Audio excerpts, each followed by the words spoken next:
আর এখানে তালদি বিশ্বাসপাড়ার মাঠে প্রথম স্থান অধিকার করেছিল ভুটিয়া শরীফ খাজা বাবা আগের বছর।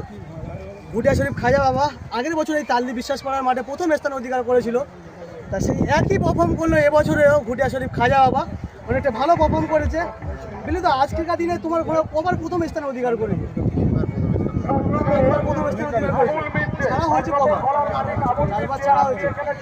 ধন্যবাদ। একবার উঠেছিল জয়নাল গাজীর বাদশাহ, আর 3টে বার প্রথম স্থান অধিকার করেছিল খাজা বাবার লাক্ষী। অনেকটা খুশি হলাম, সঠিক খবরটা জানালো বিল্লুদা। আচ্ছা বিল্লুদা, আজকের দিনে যে ঘোড়া দৌড়ের মাঠে আগের বছর এই মাঠে তুমি প্রথম স্থান অধিকার করেছিলে, এবছরও প্রথম স্থান অধিকার করেছো। এলাকার গ্রামবাসী থেকে আরম্ভ করে সবাই কতটা ভালোবাসা দিয়েছে তোমাকে এই মাঠে আসার জন্য? এখানে যত লোক এসছে 100% লোক সবাই ভালোবাসা দিয়েছে। 500 লোক আসছে, 450 লোক ভালোবাসা দিয়েছে এবং সবাই খাজা বাবা করে প্রচার করছে। আচ্ছা, অনেকটা ভালো পারফর্ম করেছে আজকের দিনে।